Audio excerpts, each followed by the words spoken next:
Shalom Bapak Ibu Saudara sekalian, selamat sore, salam damai sejahtera dari Tuhan Yesus Kristus.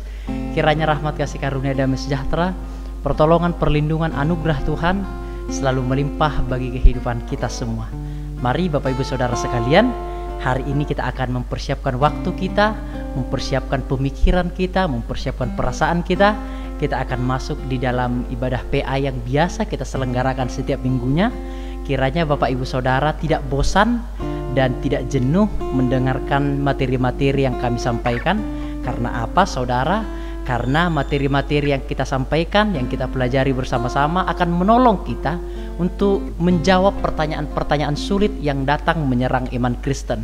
Dan pertanyaan-pertanyaan itu pun juga Bapak Ibu Saudara, nanti jawabannya, ketika kita mengetahui jawabannya, iman kita juga akan dikuatkan. Oleh sebab itu langsung saja Bapak Ibu Saudara sekalian, kita akan memulaikan ibadah kita dengan mengangkat satu pujian lebih dahulu.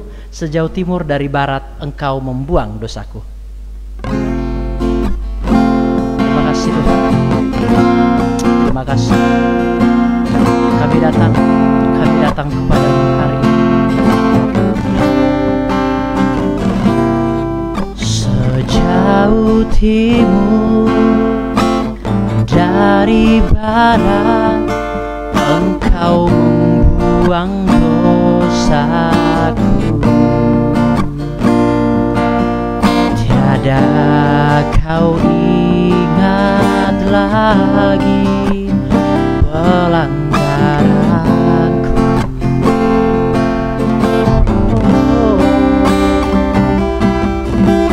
Jauh ke dalam jubir laut Kau melemparkan dosaku. Tiada kau perhitungkan kesalahanku. Betapa besar kasih pengampunan-Mu Tuhan. Kau pandang hina hati dan hancur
betapa besar kasih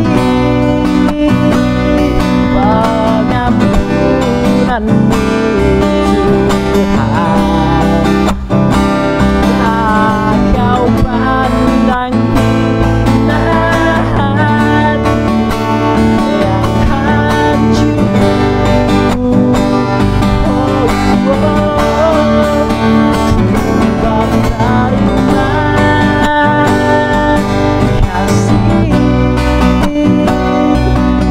Kepadamu ya Tuhan, pengampunan yang kau beri pulihkanku. Betapa besar, betapa besar kasih pengampunanmu Tuhan. Oh, tak kau pandang hina hati yang hancur.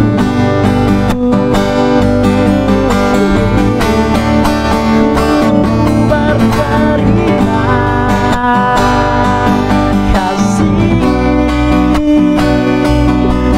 kepadamu ya Tuhan, pengampunan yang kau beri pulihkanku.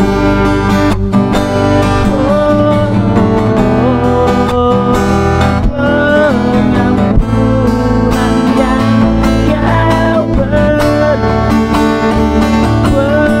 pengampunan yang kau beri, pengampunan yang kau beri, pulihkanku.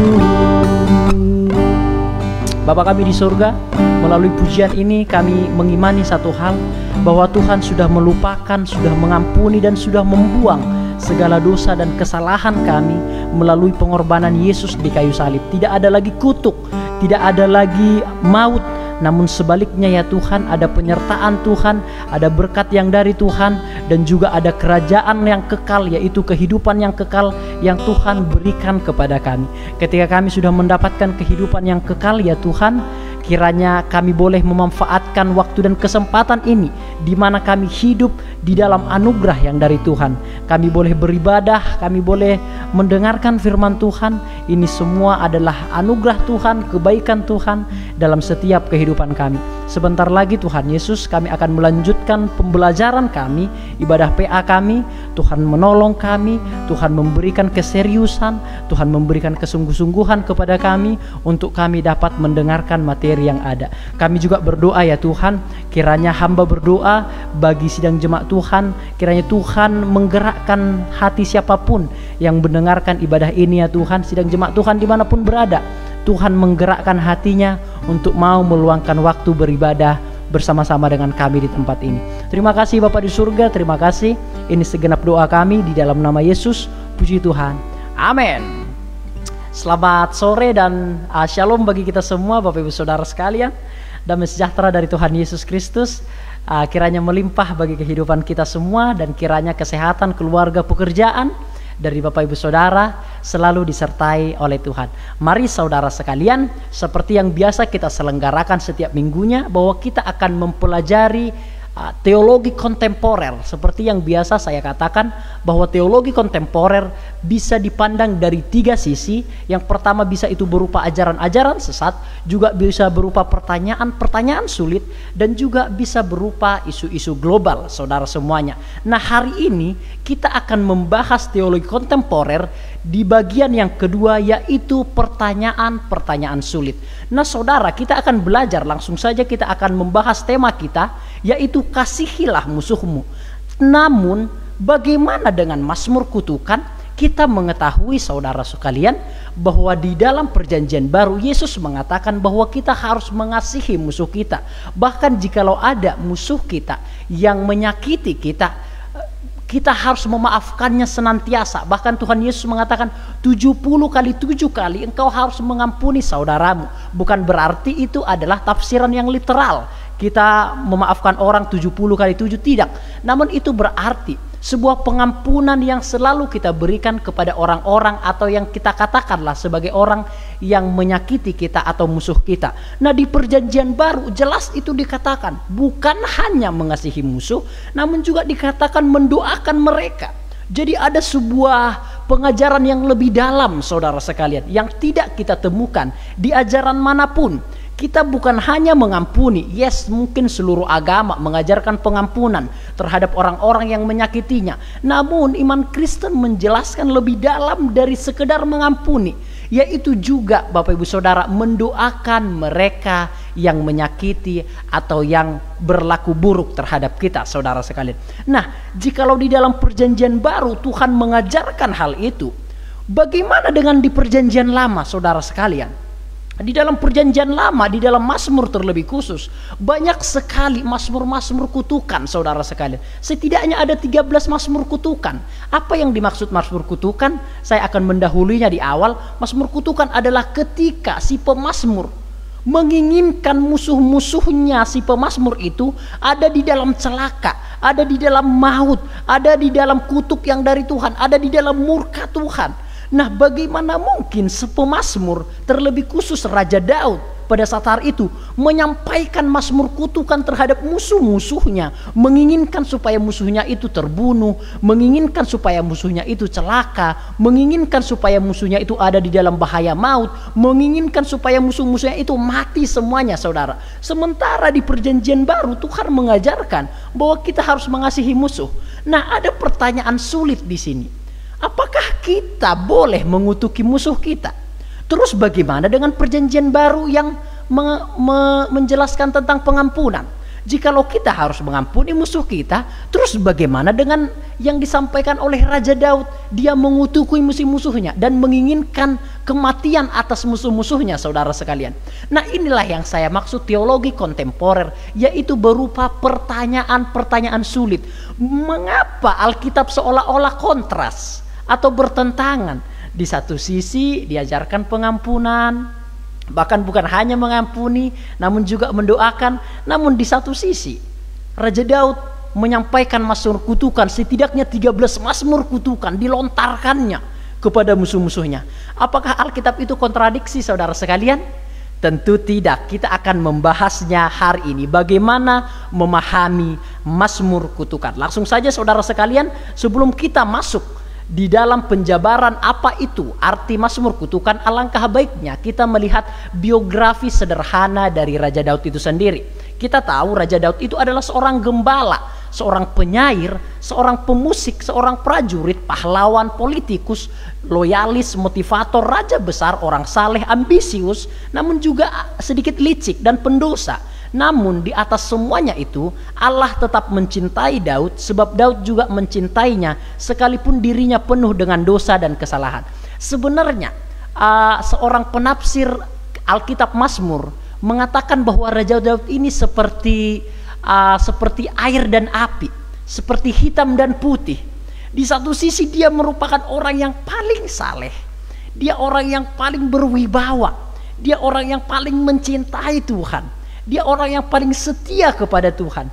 Namun di sisi yang lain, saudara sekalian, dia seorang yang pernah melakukan sebuah kesalahan. Namun overall dari itu semua, Tuhan mengasihi Raja Daud.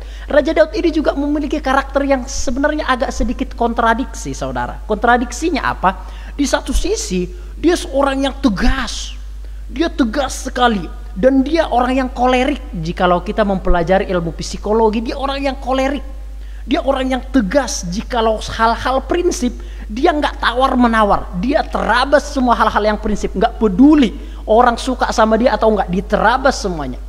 Contohnya ketika Goliat itu mengejek bangsa Israel selama 40 hari, baik itu Saul, baik itu prajurit-prajurit yang gagah perkasa, semuanya itu mereka lemah, semuanya mereka itu ciut, semuanya mereka pecundang. Namun ada seorang anak kecil mungkin berusia 12-13 tahun mengatakan, siapa orang yang tidak bersunat ini yang mengejek Allah Israel? Aku akan maju ke sana. Bayangkan saudara, dia begitu kolerik sekali, berani, tegas, seorang prajurit yang tangguh, seorang pahlawan. Namun di satu sisi ternyata Raja Daud ini disembari dia orang yang kolerik, yang tegas, dia juga ternyata tipikal orang yang melankolis, yang gampang tersentuh hatinya. Karena apa? Karena dia seorang pemusik, seorang pemasmur. Seorang pemusik, seorang pemasmur itu gampang tersentuh hatinya, gampang merasa iba, memiliki belas kasihan yang lebih, memiliki rasa sensitif, memiliki kepekaan yang tinggi. Itu seorang Raja Daud, saudara sekalian. Jadi memang benar dikatakan Tremperlok Menteri bahwa memang Raja Daud ini adalah seorang yang dua belah sisi yang kelihatannya kontras, namun tentu tidak kontras, seperti hitam dan putih, seperti air dan api, saudara sekalian. Begitulah karakter dari Raja Daud. Namun kita melihat, saudara sekalian, ketika Raja Daud ditegur akan kesalahannya, dia tidak mengeraskan hati. Itulah mengapa Tuhan sangat mengasihi Raja Daud, karena ada kemampuan berubah, ada rasa penerimaan nasihat dari Raja Daud yang sangat tinggi. Walaupun dia raja, dia tidak menolak nasihat-nasihat dari Nabi pada saat hari itu maupun dari Tuhan, saudara sekalian. Itulah karakter Raja Daud yang sangat disukai oleh Tuhan. Oke, sekarang kita masuk ke dalam Mazmur Kutukan, saudara sekalian. Saya sengaja menyampaikan biografi Raja Daud terlebih dahulu supaya Bapak Ibu punya gambaran bagaimana sifat atau karakter sederhana dari Raja Daud itu, sehingga ketika melihat Mazmur Kutukan, kita akan bisa menimbang Mazmur Kutukan itu berdasarkan karakter dari Raja Daud itu sendiri. Langsung saja saudara sekalian, pendahuluannya di dalam bahasa Ibrani, judul kitab Mazmur adalah Tehillim, yang berarti puji-pujian atau lagu-lagu pujian. Hal yang mengejutkan adalah sebuah kitab dengan judul yang demikian justru berisi begitu banyak mazmur ratapan. Dari segi literatur, Mazmur Kutukan juga berupa adalah sebuah subgenre dari Mazmur ratapan. Jadi saudara, hari Minggu kemarin kita sudah belajar jenis-jenis dari Mazmur. Saya tidak akan membahasnya lagi tentunya, hanya poin-poinnya saja. Yang pertama itu ada Mazmur ratapan, yang kedua itu ada Mazmur puji-pujian, yang ketiga itu ada Mazmur raja, yang keempat itu ada Mazmur kutukan, yang kelima itu ada Mazmur ziarah, saudara sekalian, dan beberapa jenis Mazmur yang lainnya. Ada Mazmur mesianik dan juga beberapa jenis Mazmur yang lainnya. Sebenarnya secara literatur Mazmur kutukan masuk di dalam subgenre atau poin kecil dari Mazmur ratapan secara literatur. Namun sebenarnya kita juga bisa membedakan antara Mazmur ratapan dengan Mazmur kutukan, bisa juga dibedakan, saudara sekalian. Kita singkat-singkat saja, itu pendahuluan yang ingin saya sampaikan.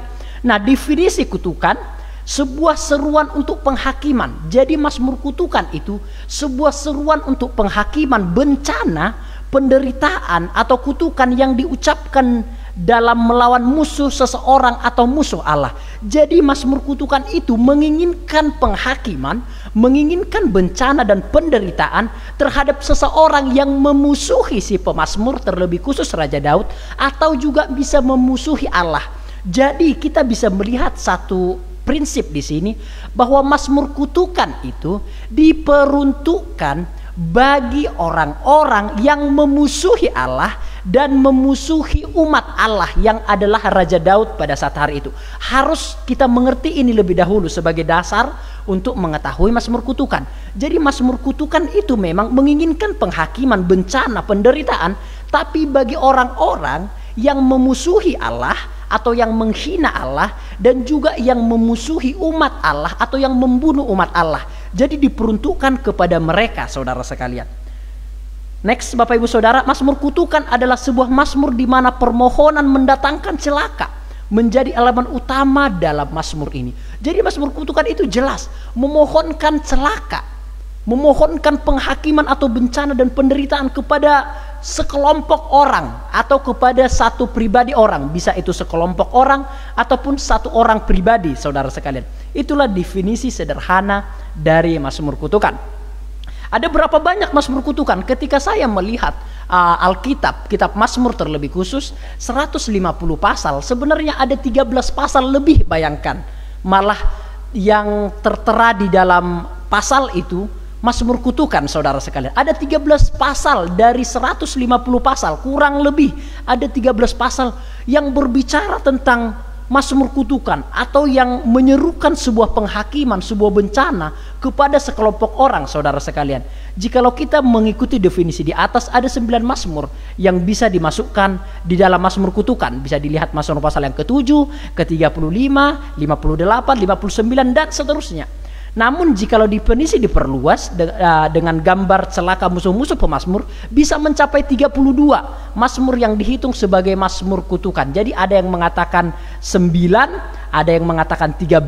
Namun jikalau melihat hal-hal yang lebih luas, bahkan itu bisa 32 pasal hanya untuk mazmur kutukan atau mazmur bencana atau seruan penghakiman, seruan bencana kepada sekelompok orang. Bayangkan saudara sekalian, berapa persen itu saudara? Hampir 15% dari 100%. Jikalau kita melihatnya itu 32 pasal itu mazmur kutukan. Dari 150 pasal, hampir 15 atau 20% barangkali saudara sekalian.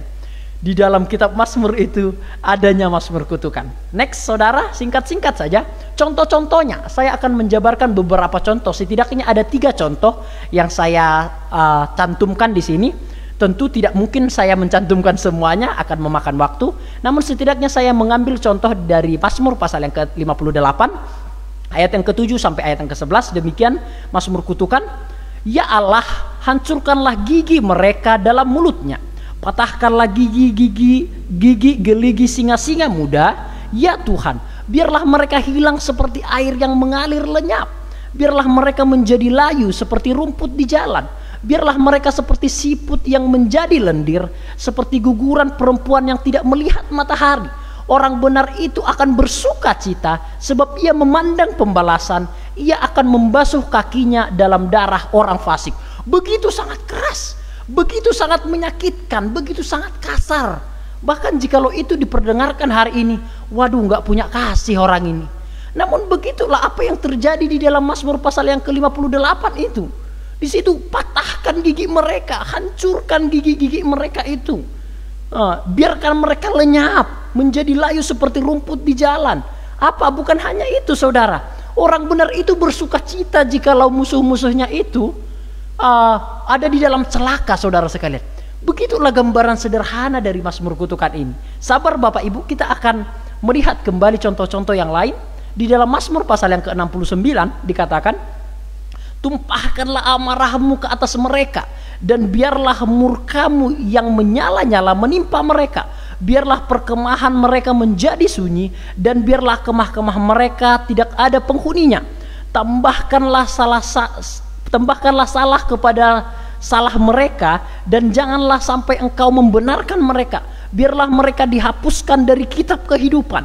Janganlah mereka tercatat bersama-sama dengan orang-orang yang benar. Lebih bahaya lagi, lebih mengerikan lagi, lebih tidak memiliki kasih lagi jikalau kita berbicara secara literal, saudara sekalian. Bahkan dia mengatakan, Raja Daud mengatakan, hapuskan dia dari kitab kehidupan. Artinya apa? Masuk neraka ae wis deeku. Bukan hanya itu, jangan mereka tercatat dengan orang-orang benar. Biarlah mereka itu mati binasa saja, masuk neraka saja. Begitulah literalnya apa yang dimaksudkan oleh Raja Daud, saudara sekalian. Tumpahkan amarahmu, bantailah mereka.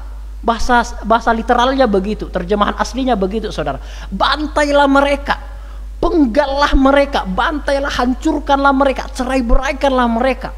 Bahkan dikatakan lebih dalam, nggak usah mereka masuk di dalam kitab kehidupanmu, masuk dalam surga, nggak usah.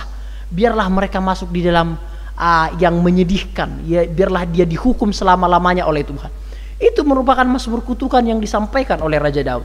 Yang terakhir saudara, mazmur kutukan itu yaitu dalam Mazmur 109 ayat yang ke-6. Demikian poin-poinnya saja saya ambil saudara sekalian, ayat yang ke-6 sampai ayat yang ke-20 sebenarnya. Namun saya akan ambil poin-poinnya saja. Biarlah umurnya berkurang, biarlah jabatannya diambil orang lain, biarlah anak-anaknya menjadi yatim dan istrinya menjadi janda. Biarlah penagih hutang menyita segala kepunyaannya, di ayat yang ke-11, dan orang-orang lain menjarah hasil jerih payahnya. Di ayat yang ke-17 dan 18 saya singkat saja. Ia cinta kepada kutuk, biarlah itu datang kepadanya. Ia tidak suka kepada berkat, biarlah itu menjauh daripadanya. Ia memakai kutuk sebagai bajunya, biarlah itu merembes seperti air ke dalam dirinya dan seperti minyak ke dalam tulang-tulangnya. Begitu sangat tragis, begitu sangat kasar, begitu sangat tidak memiliki kasih. Padahal saya melihat seperti yang saya katakan di biografi Raja Daud, saudara, memang dia orang yang kolerik, dia orang yang tegas, dia orang yang paling berani sepanjang sejarah, saya katakan. Namun di satu sisi sebenarnya Raja Daud ini melankolis, memiliki kasih yang tinggi, memiliki rasa kepekaan, memiliki sensitif yang sangat tinggi dibandingkan raja-raja yang lain. Saya kasih contoh, saudara sekalian. Ketika Saul itu berusaha, Raja Saul, raja pertama Israel, berusaha untuk membunuh Raja Daud, setidaknya kurang lebih 2 kali berusaha dibunuh oleh Raja Saul. Ketika Daud memiliki kesempatan untuk membalas dendam, dia tidak membalas dendam kepada Raja Saul yang di depan matanya sendiri dia ingin dibunuh oleh Raja Saul. Dia tidak membalasnya, saudara, walaupun ia memiliki kesempatan yang banyak pada saat hari itu. Ada kesempatannya waktu Raja Saul itu mengejar Raja Daud. Ada kesempatan Raja Daud untuk membunuhnya 1 lawan 1 pada saat hari itu. Namun Daud tidak melakukannya. Karena apa? Karena dia orangnya melankolis, saudara sekalian. Kita juga bisa melihat ketika Absalom mengejar-ngejar Raja Daud untuk dibunuh, anak kandungnya sendiri dikejar-kejar Raja Daud. Bukan Raja Daud tidak bisa membantai Absalom, 1 tangan pun Raja Daud bisa kok bantai Absalom. Tanpa pedang pun Absalom itu dibantai bisa. Namun kenapa dia tidak melakukannya? Lebih memilih meninggalkan kerajaan, lebih memilih menjauhi pertengkaran dengan anak kandungnya sendiri daripada ia mempertahankan kerajaan pada saat hari itu. Kenapa? Karena ia orangnya melankolis, dia orangnya sensitif, dia orangnya sangat perasa. Dia tidak mau konflik dengan anak kandungnya sendiri. Dia tidak bisa membunuh dengan anak kandungnya sendiri. Dia memiliki belas kasih yang tinggi. Dia lebih suka meninggalkan kerajaannya daripada harus konflik dengan anaknya. Nah, di satu sisi kita melihat Raja Daud yang begitu sangat melankolis ini. Namun di posisi ini karakternya itu kolerik, saudara. Kolerik itu diterabas semua, tegas. Nggak peduli orang lain itu suka sama dia, nggak peduli. Yang penting ada kebenaran, ada yang benar diterabas. Orang itu sakit hati mau enggak, orang itu marah atau enggak, diterabas semuanya oleh Raja Daud. Begitulah karakter kolerik dari Raja Daud. Terutama di bagian konteks Mazmur kutukan ini. Dia mengungkapkan segala ketegasannya. Dia mengungkapkan segala bentuk keadilannya. Sebenarnya saudara sekalian, nanti akan saya bahas, namun saya akan menduluankan lebih dahulu. Sebenarnya Raja Daud itu perwakilan Tuhan ketika mengucapkan Mazmur kutukan. Itu harus kita pahami sebagai poin yang kedua, saudara. Sebenarnya Mazmur kutukan itu disampaikan oleh Raja Daud. Sebenarnya itu merupakan, Daud itu adalah perwakilan Tuhan bagi musuh-musuh Tuhan pada saat hari itu. Jadi Daud itu sebagai perwakilan Tuhan, dia yang menjadi wakilnya Tuhan di dunia ini, saudara sekalian. Pada konteks waktu itu, saudara sekalian, sehingga perkataan-perkataannya yang tajam itu, yang seolah-olah tidak memiliki kasih itu, sebenarnya bukan berasal dari dalam diri hatinya dengan maunya sendiri, enggak. Namun dia mewakili Tuhan. Dia mewakili umat Tuhan dan Tuhan pada saat hari itu. Yang diperlakukan, yang Tuhan dan umat Tuhan diperlakukan tidak baik pada saat hari itu. Sehingga ucapannya itu walaupun sedikit tidak memiliki kasih, seolah-olah tidak memiliki kasih, namun itu hal yang wajar. Karena apa? Dia mewakili Tuhan yang dihina, dan dia mewakili umat Tuhan yang dibunuh dengan sangat kejam, saudara sekalian. Begitulah gambaran sederhana dari Mazmur kutukan itu sendiri. Dan begitulah gambaran sederhana karakter Raja Daud, yang di satu sisi dia kolerik, tegas, namun di sisi dia melankolis, saudara sekalian. Nanti saya akan menjelaskan kembali bagaimana caranya memahami Mazmur kutukan itu. Kita next saja, saudara sekalian. Terus bagaimana kita bisa merekonsiliasi Mazmur-mazmur kutukan itu dengan berbagai pengajaran perjanjian baru. Seperti yang sudah saya katakan di awal, kasihilah musuhmu dan berdoalah bagi mereka yang menganiaya kamu. Matius pasal yang ke-5 ayat yang ke-44. Siapapun yang menampar pipi kananmu, berilah juga pipi kirimu. Matius 5 ayat yang ke-39. Berkatilah siapa yang menganiaya kamu, berkatilah dan jangan mengutuk.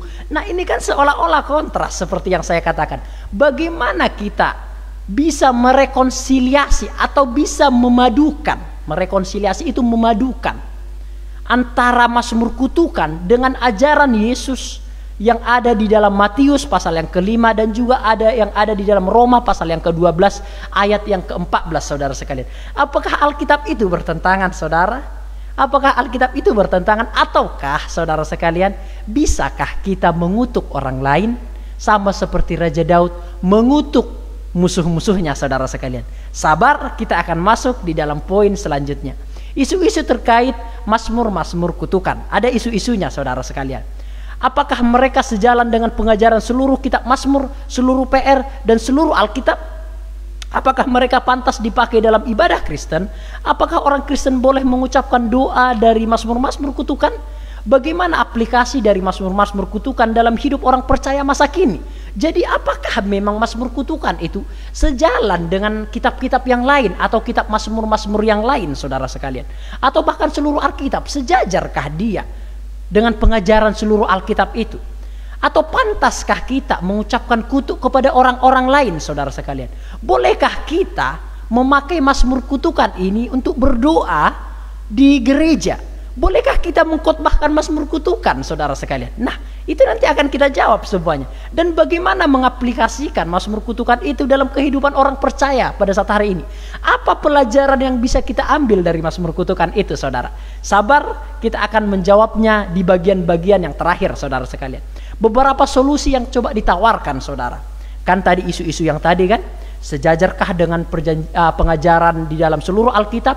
Bolehkah kita mengutuk orang lain?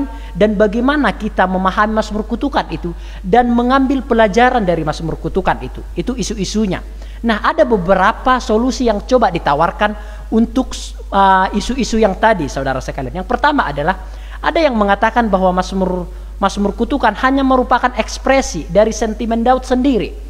Itu adalah ungkapan hati Daud dan bukan dari Roh Kudus. Jadi ada beberapa orang mengatakan bahwa Mazmur kutukan itu yang mungkin kita katakanlah 9 Mazmur kutukan, atau ada juga orang yang mengatakan 13, atau jika lo melihat lebih luas lagi ada 32 Mazmur kutukan. Katakanlah 32 dalam jumlah yang sangat banyak itu. Orang mengatakan itu sebagai merupakan ekspresi sentimen dari Raja Daud sendiri. Maksudnya seperti ini. Itu merupakan kemarahan dari Raja Daud. Itu merupakan perkataan Raja Daud yang tidak dilindungi, yang tidak diurapi oleh Roh Kudus. Itu merupakan perkataan-perkataan kutuk-kutuk Raja Daud yang tidak disetujui oleh Roh Kudus, yang tidak sejalan dengan Roh Kudus, sehingga orang-orang mengatakan bahwa Mazmur kutukan itu bukan firman Tuhan. Karena apa? Karena Raja Daud sebenarnya dia itu bukan diurapi Roh Kudus ketika menyampaikan Mazmur kutukan itu. Begitulah solusi yang coba ditawarkan untuk memahami Mazmur kutukan. Namun apakah benar demikian? Raja Daud itu tidak diurapi oleh Roh Kudus ketika menuliskan atau mengungkapkan atau menyerukan Mazmur kutukan itu.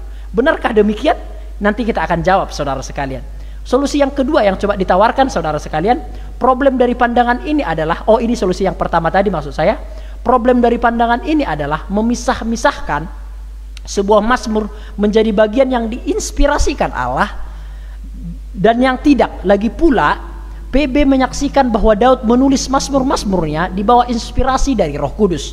Contohnya, saudara, di dalam Kisah Rasul pasal yang keempat ayat ke-25 jelas dikatakan, dan oleh Roh Kudus dengan perantaraan hambamu Daud, Bapa kami, engkau telah berfirman. Jadi di dalam Kisah Para Rasul itu jelas, pasal yang keempat ayat ke-25 jelas dituliskan oleh Lukas bahwasanya dan oleh Roh Kudus dengan perantara hambamu Daud, engkau telah berfirman. Dan jelas di sini berarti, saudara, Raja Daud itu menulis Mazmur kutukan itu dengan urapan Roh Kudus, sama yang seperti yang ditulis oleh Perjanjian Baru, terlebih khusus oleh Lukas, Dr. Lukas pada saat hari itu.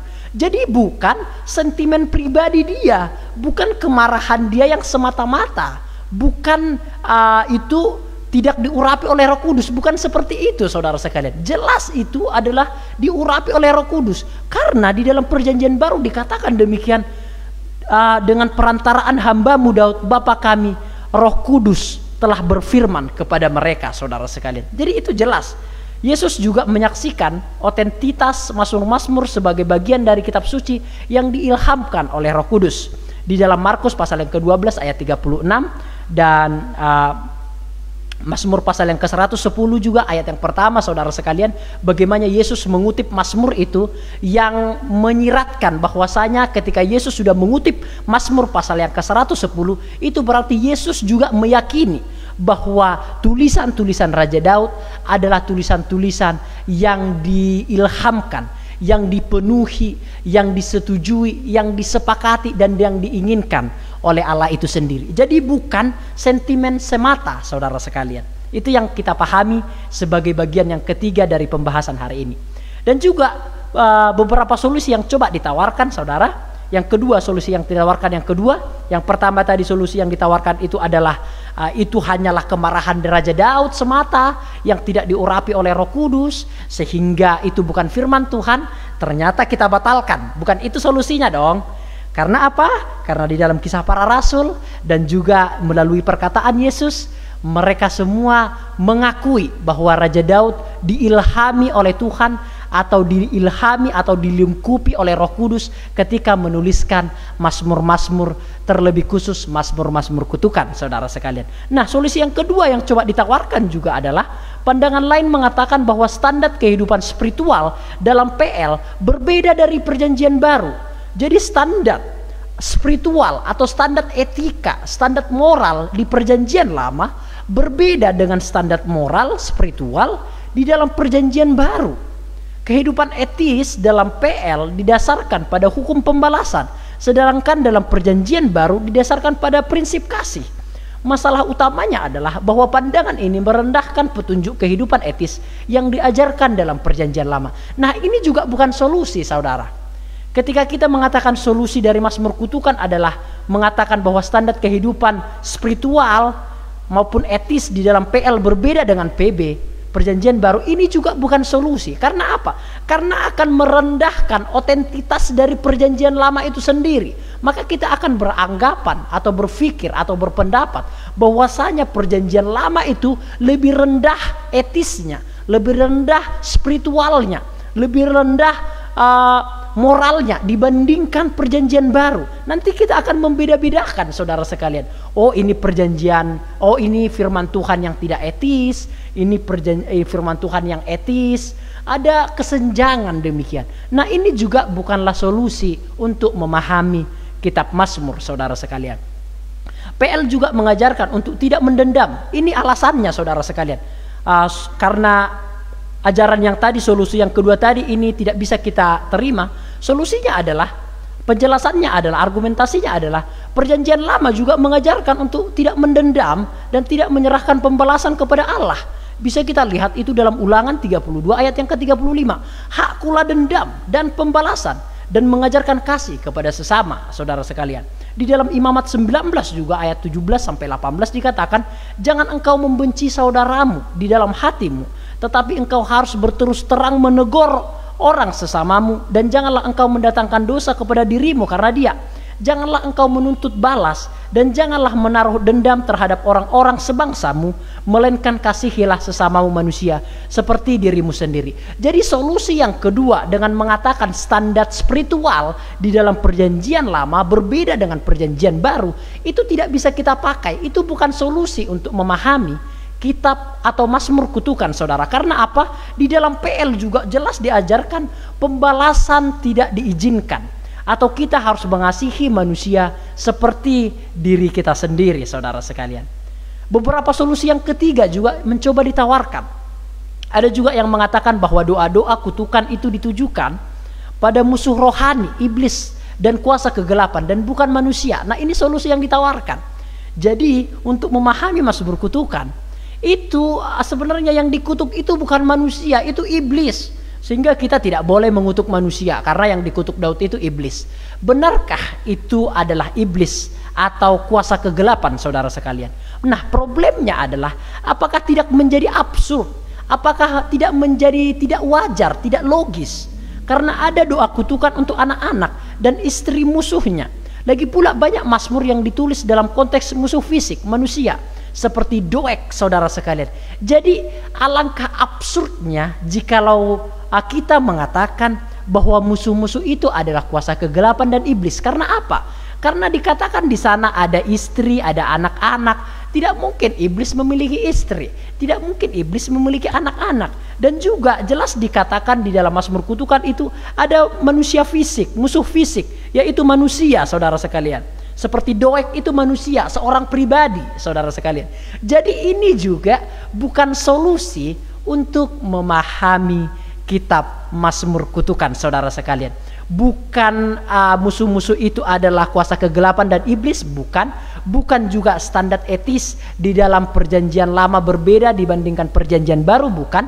Dan bukan juga, saudara sekalian, bahwa untuk memahami Mazmur Kutukan itu itu semua adalah sentimen sendiri dari Daud yang tidak diurapi oleh Roh Kudus. Ketiga solusi ini tidak bisa kita pakai untuk memahami Mazmur Kutukan. Terus bagaimana bro cara memahaminya? Langsung saja saudara sekalian, kita akan memahaminya, isu-isu teologis memahami Mazmur Kutukan. Yang pertama untuk memahami Mazmur Kutukan adalah, saya to the point saja saudara.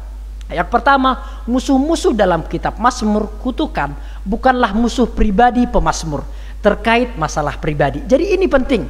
Jadi musuh-musuh di dalam Mazmur Kutukan yang sudah kita baca itu, yang 32 pasal itu, saudara sekalian, itu sebenarnya bukan musuh pribadi pemazmur. Jadi bukan Raja Daud punya musuh pribadi. Contohnya saya Daud punya musuh pribadi di luar, bertengkar saya di luar. Contoh misalnya, terus karena saya memiliki musuh pribadi sama dia, terus saya mengeluh sama Tuhan. Tuhan, itu bunuh lo iku, hancurkan lo iku lo ya, binasakan dia iku lo ya. Karena apa? Karena aku memiliki musuh pribadi, saudara sekalian. Nah, musuh-musuh dalam Mazmur Kutukan bukanlah musuh pribadi pemazmur. Bukan karena dia memiliki masalah dengan seorang pribadi, maka ia mengungkapkan Mazmur Kutukan itu, atau Mazmur celaka itu, atau Mazmur pembalasan itu, atau Mazmur penghakiman itu kepada musuh-musuhnya, saudara sekalian. Bukan dia memiliki masalah pribadi dengan seseorang, saudara sekalian. Ini harus kita pahami untuk memahami Mazmur Kutukan itu. Jadi nanti Bapak Ibu jangan bilang, oh Raja Daud iku loh, isok deh iku mengutuk musuh-musuhnya itu. Wah, aku juga punya musuh, tak kutuk wes musuhku. Tunggu dulu saudara sekalian. Yang dikutuk Raja Daud itu bukan musuh pribadinya. Bukan karena Raja Daud disakiti, bukan karena Raja Daud itu dikhianati, bukan karena Raja Daud itu ditusuk dari belakang, bukan karena Raja Daud itu digosipi oleh orang-orang seperti itu, maka Raja Daud itu menyampaikan Mazmur Kutukan kepada orang tersebut. Bukan begitu, saudara sekalian. Itu dinamakan sentimen pribadi, itu dinamakan masalah pribadi. Jadi Mazmur Kutukan itu yang di sana adalah ada musuh-musuh dari Raja Daud, itu bukan musuh pribadinya, saudara sekalian. Ini harus dipahami lebih dahulu untuk memahami Mazmur Kutukan. Jadi kita tidak bisa mengutuk orang-orang di luar sana jikalau kita memiliki masalah pribadi di sana, nggak bisa. Mungkin ada orang yang pernah menyakiti Bapak Ibu, atau menusuk dari belakang, atau mungkin pernah merampas harta Bapak Ibu Saudara sekalian. Ada mungkin orang yang pernah menipu Bapak Ibu Saudara. Ada mungkin pernah orang lain yang menggosipi, yang memfitnah Bapak Ibu. Enggak bisa kita mengutuk mereka. Karena apa? Karena itu konteksnya masalah pribadi. Nah, Raja Daud konteksnya bukan masalah pribadi, saudara sekalian. Musuh-musuh itu adalah orang-orang yang memusuhi pemazmur dan juga Allah. Karena mereka hidup di luar dari ajaran ataupun covenant atau janji dari Allah. Jadi musuh-musuh yang dimaksud di situ bukan musuh pribadi Raja Daud, namun orang-orang yang memusuhi Raja Daud dan yang memusuhi Allah, saudara sekalian. Ini yang menjadi musuh-musuh yang dikutuk oleh Raja Daud, saudara sekalian. Jadi yang menjadi musuh Allah, yang memusuhi Allah dan yang memusuhi Raja Daud, itulah ungkapan-ungkapan kepada mereka lah diungkapkan Raja Daud Mazmur Kutukan, Mazmur celaka itu, Mazmur pembalasan itu. Karena apa, saudara? Barangkali bukan Daud yang memusuhi mereka, namun merekalah yang memusuhi Raja Daud, saudara sekalian.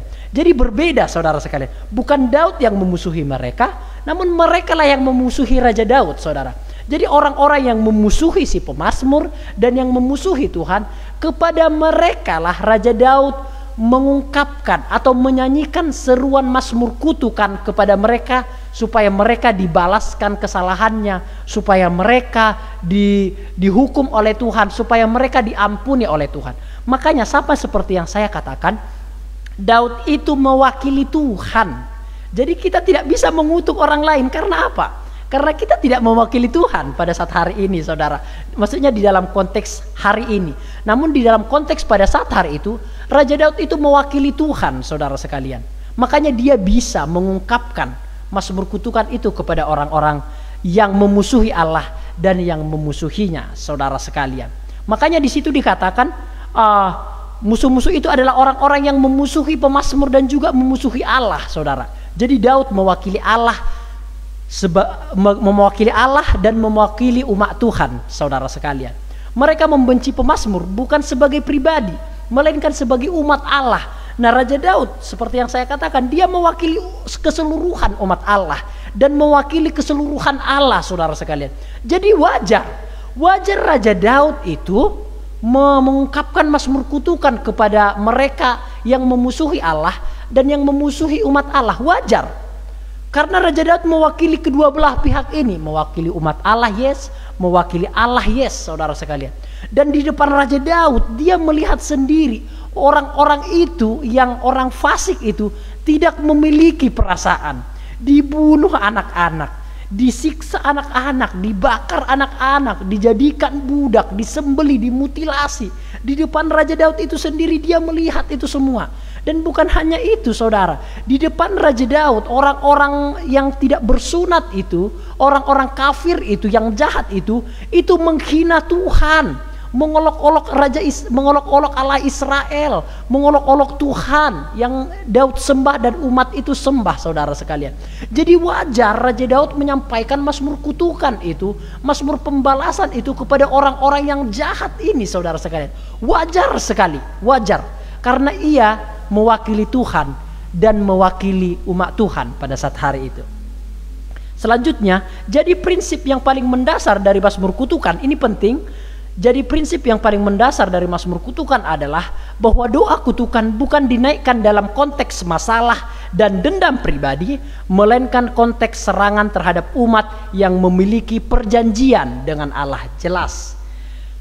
Jadi mazmur kutukan itu adalah bukan mendasar dari mazmur kutukan, bukan kutukan dinaikkan dalam konteks masalah dan dendam pribadi. Nggak boleh, saudara sekalian, bukan konteks masalah dan dendam pribadi.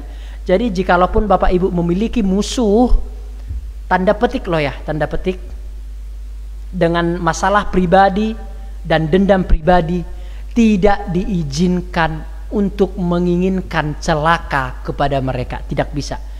Apa yang kita lakukan? Memaafkan dan mendoakan, sama yang terjadi di dalam perjanjian baru, sama seperti yang telah diperintahkan oleh Yesus Kristus. Jadi hari ini kita kan melihat bahwa perjanjian baru tidak bertentangan dengan perjanjian lama, saudara sekalian. Jadi tidak boleh, apapun alasannya, jikalau itu masalah pribadi dan dendam pribadi, tidak boleh menyampaikan mazmur kutukan atau doa celaka kepada orang-orang di luar sana. Tidak boleh, saudara sekalian.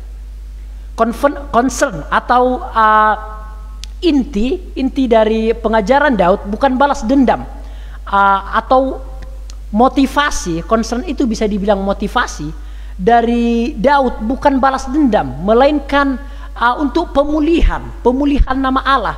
Vindication itu pemulihan nama Allah yang sudah tercoreng pada saat hari itu, saudara sekalian.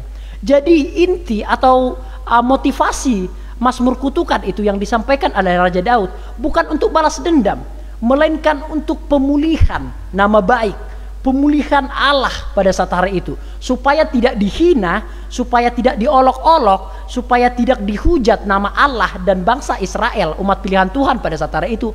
Maka Raja Daud menyampaikan mazmur kutukan, mazmur pembalasan, mazmur celaka kepada orang-orang yang mengutuki umat Tuhan dan yang mengutuki Tuhan, saudara sekalian. Jadi bukan balas dendam. Nah, makanya saya katakan, jikalau kita memiliki masalah pribadi, kita menginginkan celaka kepada orang lain, nggak bisa, nggak boleh. Karena apa? Karena motivasinya balas dendam, concernnya balas dendam, saudara sekalian. Nggak boleh, saudara sekalian. Sama seperti pelajaran hari ini, Daud mengatakan Mazmur kutukan bukan dengan motivasi balas dendam.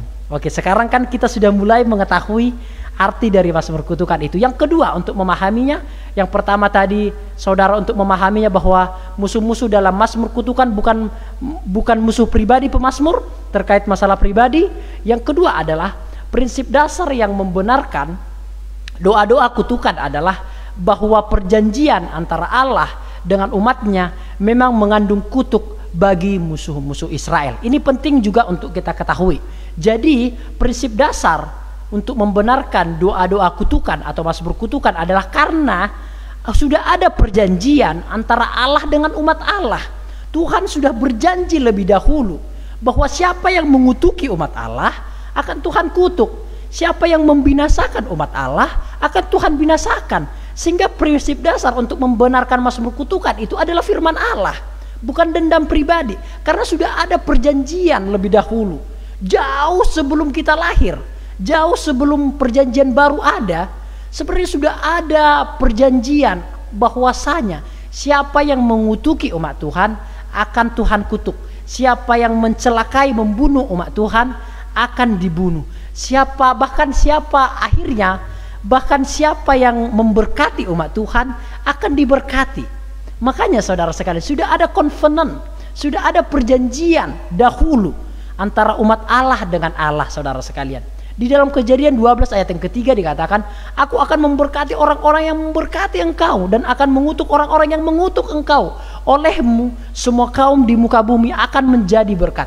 Jadi untuk membenarkan doa-doa kutukan ini adalah firman Tuhan itu sendiri. Karena sudah ada covenant atau perjanjian antara Allah dengan umat Allah. Berdasarkan perjanjian dengan Abraham yang tidak bersyarat ini, Daud sebagai perwakilan dari bangsa Israel dan Tuhan mempunyai segala hak untuk memohon kepada Tuhan melaksanakan apa yang telah ia janjikan, mengutuk semua orang yang menyerang dan memusuhi umat pilihan Allah. Jadi jelas saudara sekalian, Daud memiliki hak penuh karena dia mewakili umat Tuhan yang menderita pada saat hari itu. Karena Daud melihat dan membaca apa yang terjadi di kehidupan bangsa Israel pada zaman Abraham. Daud membaca kisah-kisah Abraham. Daud membaca kitab Taurat pada saat hari itu yang berbicara tentang kitab Taurat, 5 kitab Musa, saudara sekalian, yang berbicara tentang bagaimana Allah akan memberkati orang-orang yang memberkati dia dan akan mengutuk orang-orang yang mengutuk dia. Jadi sebenarnya Raja Daud ini sebenarnya ingin menuntut firman Tuhan, ingin menuntut janji yang sudah diucapkan oleh Tuhan lebih dahulu. Jadi bukan dendam pribadi. Daud itu sebenarnya bahasa sederhananya bilang gini, Tuhan, kamu itu kan wis berjanji kepada bapak leluhurku Abraham, siapa yang memberkati umat Tuhan akan diberkati, siapa yang mengutuk umat Tuhan akan Tuhan kutuk. Nah sekarang kan kami ini kan dikutuk oleh Tuhan, dikutuk oleh musuh-musuh kami nih sekarang nih, dibunuh oleh musuh-musuh kami. Aku menuntut firman-Mu itu loh, aku menantikan pertolongan yang daripadamu itu loh, aku menantikan janji-janjimu itu loh, yang kalau bangsa Israel itu dikutuki maka engkau akan membalaskannya. Nah begitulah saudara sekalian, dari posisi Raja Daud begitulah kira-kira mengapa dia menyampaikan mazmur kutukan itu kepada musuh-musuhnya saudara. Saya percaya saudara, mazmur kutukan ini saudara sekalian tanpa harus kita ucapkan pun, saya percaya mazmur kutukan ini masih berlaku. Saya percaya mazmur kutukan ini adalah firman Tuhan. Saya percaya sangat sungguh-sungguh. Karena saudara, saya melihat dengan mata di kepala saya sendiri. Dan selama saya hamba Tuhan dari mulai kira-kira 2012 sampai sekarang hampir 10 tahun saya belajar teologi baik-baik dengan serius sampai sekarang, tidak bosan-bosannya belajar, tidak capek-capeknya belajar, tidak merasa puas. Saya melihat saudara sekalian bahwa orang-orang yang mencoba menghina Tuhan, ini penting saudara. Orang-orang yang mencoba menghina Tuhan dan yang menghina umat Tuhan, yang mencelakai umat Tuhan, dan yang mengolok-olok firman Alkitab kekristenan, yang mengatakan Yesus Kristus itu adalah iblis, orang yang telanjang dan sebagainya, mereka akan dikutuk dan dimurkai oleh Tuhan tanpa harus kita mengucapkan kutuk kepada mereka. Namun dengan sendirinya saya melihat saudara sekalian, orang-orang yang menghina Tuhan kita Yesus Kristus, yang dikatakan berkolor-kolor itu, yang mengatakan Yesus Kristus itu Allah kok mati, katanya demikian. Padahal karena dia tidak paham sama sekali, bukan Allah yang mati tapi manusianya yang mati. Yang dikatakan bahwa ternyata kekristenan itu penuh dengan ajaran-ajaran sesat yang membom orang-orang Kristen, membom gereja. Saya melihat saudara sekalian, orang-orang yang melakukan itu tangan Tuhan sendiri yang akan menghajar mereka tanpa kita harus menyampaikan mazmur kutukan kepada mereka. Makanya saya percaya mazmur kutukan itu adalah firman Tuhan. I believe, saya percaya akan hal itu. Namun kita tidak diizinkan untuk menyampaikannya saudara sekalian. Kenapa? Karena kita tidak mewakili Tuhan saudara sekalian. Karena itu juga tidak etis di Indonesia atau di Asia Tenggara ini, yang notabene kita sangat erat dengan suku dan budaya dan dengan sopan santun saudara sekalian. Jadi tidak boleh. Jikalaupun mungkin ada orang-orang yang menghina Tuhan kita, yang menghina umat Tuhan, yang mencelakai umat Tuhan, biarkanlah itu terjadi. Kita berdoa kepada mereka, namun biarlah Tuhan yang berkarya di sana. Namun saya melihat orang-orang yang melakukan itu dengan tidak bertobat, mereka akan selalu berada di dalam murka yang dari Tuhan. Bapak Ibu Saudara sekalian, saya akan mengatakan satu hal. Ada seorang yang saya katakan tidak usah, saya pikir saya harus mengatakannya. Seperti Yahya Waloni.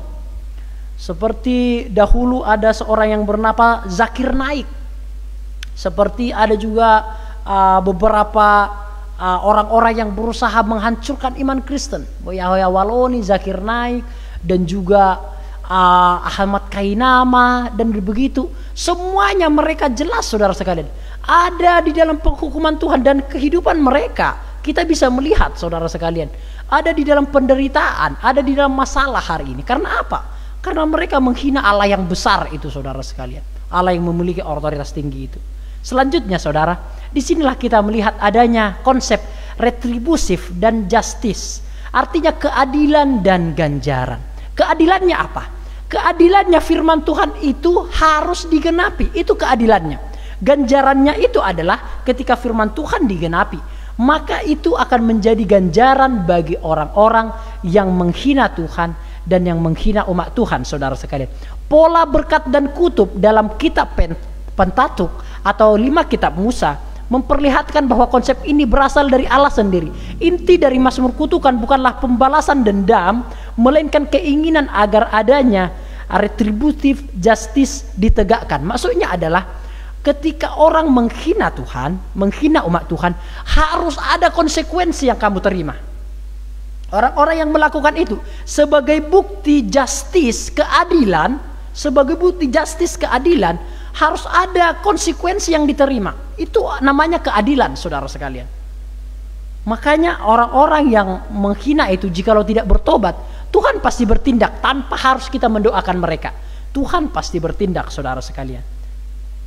Selanjutnya, ini bagian yang terakhir saudara. Tujuan utama dari mazmur kutukan bukan untuk memuaskan pemazmur karena musuh-musuhnya celaka, melainkan untuk menyatakan kemuliaan Allah. Pemazmur menyerahkan segala penghakiman dan pembalasan kepada Allah. Allah melakukannya untuk membela reputasi dan kemuliaannya sendiri. Kerinduan pemazmur yang utama bukanlah kehancuran dari para musuhnya, melainkan kemuliaan Allah yang dinyatakan saudara sekalian. Jadi yang ketiga untuk memahami mazmur kutukan, tujuan utama dari mazmur kutukan bukanlah memuaskan keinginan atau hawa nafsu si pemazmur agar lega hatinya karena dendamnya, bukan saudara sekalian, melainkan untuk menyatakan kemuliaan Allah. Raja Daud tidak menginginkan musuh-musuhnya itu sebenarnya itu supaya mati semuanya kehancuran, bukan itu yang diinginkan, melainkan supaya Allah itu tidak dihina. Itu sebenarnya yang diinginkan oleh Raja Daud. Allah itu tidak dihina, bangsa Israel itu tidak dihujat, tidak dicelakai. Itulah sebenarnya yang diinginkan oleh Raja Daud, bukan kehancurannya, bukan itu intinya saudara sekalian, bukan itu concernnya, bukan itu motivasinya saudara sekalian, namun supaya menyatakan kemuliaan Allah. Dan yang keempat saudara sekalian, untuk memahami kitab Mazmur, sang pemazmur mempunyai keyakinan bahwa ia berjalan dalam kebenaran. Oleh sebab itu dia meminta pemulihan nama Allah. Maksudnya supaya nama Allah itu tidak diolok-olok dan tidak dihina. Raja Daud itu mempunyai keyakinan bahwa ia berjalan di kebenaran. Makanya koleriknya tinggi sekali. Dia benar gak peduli, dia dikutuk orang-orang yang mengutuki Tuhan dan mengutuki umat Tuhan pada saat itu. Terlihat sekali bagaimana dia sangat kolerik, sangat tegas pada saat itu. Karena dia memiliki keyakinan berjalan di dalam kebenaran. Dalam mazmur-mazmur kutukan, pemazmur biasanya mengontraskan celah dari musuh-musuhnya dengan dirinya yang hidup dalam kebenaran. Jelas ada kontrasnya di dalam mazmur kutukan itu, dan menjaga integritasnya. Seperti di dalam Mazmur pasal yang ke-35, karena tanpa alasan mereka memasang jaring terhadap aku, tanpa alasan mereka menggali pelubang untuk nyawaku, mereka membalas kebaikanku dengan kejahatan. Makanya mengapa Raja Daud yakin dia benar? Karena memang orang-orang yang berusaha untuk menjerat Raja Daud, untuk membunuh Raja Daud, mereka membalas kebaikan Raja Daud dengan sebuah pembunuhan, dengan sebuah kepahitan, dibalas kebaikan dengan kejahatan, sehingga Raja Daud berhak memang untuk mengungkapkan mazmur kutukan pada saat hari itu saudara sekalian. Nah, ini kesimpulannya saudara. Untuk memahami mazmur kutukan, kesimpulan dari isu-isu teologis, mazmur kutukan sangat berpusat pada Allah, teosentris, dan sama sekali tidak berpusat pada manusia. Yes, jadi kita tidak boleh mengutuk musuh-musuh kita, karena itu berpusat pada diri kita sendiri, dendam kita sendiri. Seberapa banyak pun orang menyakiti kita, menghina kita, menggosipi kita, atau mungkin menusuk kita dari belakang, atau mungkin pernah menipu kita tidak boleh saudara sekalian. Karena apa? Karena itu akan berlandaskan kepada dendam pribadi atau masalah pribadi. Mazmur jenis ini didasarkan pada perjanjian dengan Allah, berharap pada keadilan Allah, meninggikan kedaulatan Allah, dan mempunyai tujuan akhir, yaitu kemuliaan Allah saudara sekalian. Nah saudara sekalian, ada 4 poin untuk memahami mazmur kutukan saudara. Seperti yang saya katakan, yang pertama, untuk memahami mazmur kutukan, musuh-musuh dalam kitab mazmur kutukan bukanlah musuh pribadi atau dendam pribadi, bukan seperti itu. Sehingga Raja Daud bisa menyampaikan mazmur kutukan bukan karena masalah pribadinya, saudara sekalian. Yang kedua, prinsip dasar yang membenarkan doa-doa kutukan adalah bahwa ada perjanjian antara Allah dengan umatnya yang mengandung kutuk bagi musuh-musuhnya. Jadi Allah sudah berjanji, sudah ada perjanjian antara Allah dengan umat Tuhan pada saat hari itu. Orang-orang yang memberkati umat Tuhan akan diberkati, orang-orang yang mengutuk umat Tuhan akan dikutuk saudara sekalian. Yang ketiga, tujuan utama dari mazmur kutukan bukan untuk memuaskan pemazmur karena musuh-musuhnya, enggak, namun untuk menyatakan kemuliaan Allah. Raja Daud bukan sebenarnya menginginkan celaka, menginginkan kematian, bukan itu sebenarnya concern dari mazmur kutukan, motivasi Raja Daud, bukan itu. Namun supaya nama Allah itu ditinggikan, nama Allah itu tidak dihujat, tidak diolok, dan umat Tuhan juga tidak dibunuh pada saat hari itu. Yang keempat adalah sang pemazmur memiliki keyakinan bahwa ia berjalan dalam kebenaran. Oleh sebab itu dia yakin untuk mengatakan mazmur kutukan itu kepada orang lain. Demikian firman Tuhan ibadah PA pada saat hari ini Bapak Ibu Saudara sekalian. Tuhan Yesus memberkati kita semuanya. Mari saudara, kita akan menyanyikan pujian ini kembali. Ingat saudara sekalian, sebelum kita menyanyikan pujian ini, ingat seberapa banyak pun orang yang menyakiti kita, seberapa banyak pun orang yang menghina kita, yang menjatuhkan kita, yang menusuk kita dari belakang, yang dengan sengaja mungkin membalas kebaikan kita dengan kejahatan, kita tidak boleh mengutuki mereka saudara, karena itu berlandaskan pada dendam pribadi saudara sekalian. Apa yang harus kita lakukan? Sama seperti yang dilakukan oleh Yesus Kristus dengan mengatakan kita harus mengampuni mereka dan berdoa bagi mereka. Sama seperti juga yang diteladankan oleh Yesus Kristus, mengatakan di kayu salib, ampunilah mereka sebab mereka tidak tahu apa yang mereka perbuat. Namun bagi orang-orang yang berusaha untuk menghancurkan iman Kristen, mengolok-olok nama Tuhan, membom gereja, menyakiti orang-orang Kristen, dan juga mengolok-olok iman Kristen, mengatakan bahwa Yesus itu bukan Allah dan seterusnya. Itu saudara sekalian, bagi mereka yang demikian, semuanya kita serahkan kepada Tuhan. Namun kita tidak meminta celaka kepada orang-orang yang melakukan hal demikian. Namun biarlah semuanya itu kita serahkan kepada Tuhan. Bapak Ibu Saudara, kita akan naikkan sebuah pujian. Karena dosa-dosa kita juga sudah diampuni oleh Tuhan, maka kita juga akan mengampuni dosa orang-orang yang bersalah kepada kita, sejauh timur dari barat.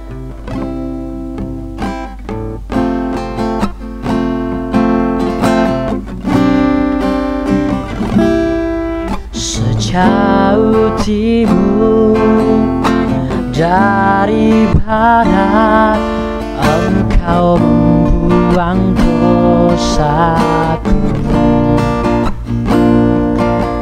Tiada Kau perhitungkan kesalahanku.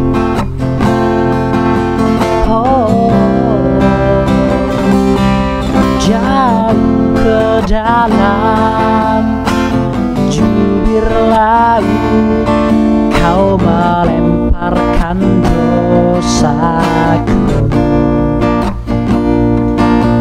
Tiada Kau perhitungkan kesalahanku.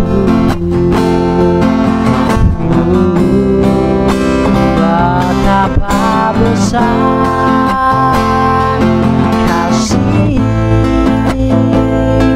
pengampunan-Mu Tuhan. Tak Kau pandang hina yang hancur.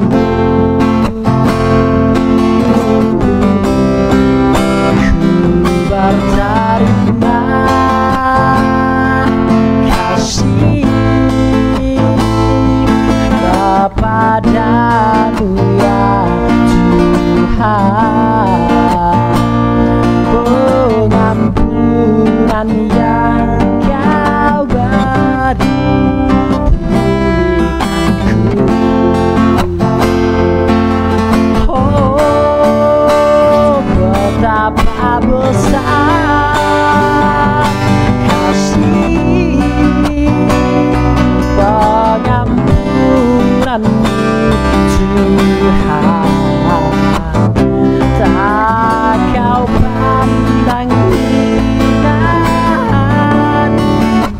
yang hancur. Oh, ku berterima kasih kepadamu ya Tuhan. Pengampunan yang Kau beri, pengampunan yang Kau beri, pengampunan yang Kau beri, pulihkanku. Mari Bapak Ibu Saudara sekalian, ibadah kita berjalan seperti biasa. Ada ibadah PA, ada ibadah kaum muda, ada ibadah sekolah minggu, dan ada ibadah raya. Selalu disaksikan ibadah-ibadah yang ada, supaya kita selalu disertai dan diberkati oleh Tuhan. Hari ini kita selesai untuk ibadah PA kita akan berdoa bersama-sama. Bapa kami di surga, hari ini kami telah menyelesaikan ibadah PA kami, bahwa apapun yang terjadi kami tidak boleh mengutuki musuh-musuh kami, namun sebaliknya kami mendoakan mereka yang menyakiti kami, yang juga memfitnah kami, yang juga mungkin pernah menipu dan menganiaya kami. Kami mengampuni mereka dan juga kami berdoa kepada mereka kiranya Tuhan memberikan pengampunan dan berkat kepada mereka. Terima kasih Bapa di surga. Tuhan memberkati sidang jemaat Tuhan, jemaat GPT Lumajang dan Jati Roto, ataupun siapa yang mendengarkan ibadah live streaming ini. Tuhan memberkati mereka dalam kesehatan, keluarga, pekerjaannya. Tuhan Yesus memberkati. Terima kasih Bapa di surga. Berkat yang daripada Allah Bapa, cinta kasih sayang dari Tuhan Yesus Kristus, persekutuan Roh Kudus memberkati kami sekalian baik hari ini sampai selama-lamanya. Puji Tuhan. Amin. Selamat malam Bapak Ibu Saudara, Tuhan Yesus memberkati kita semua. Shalom. Jaga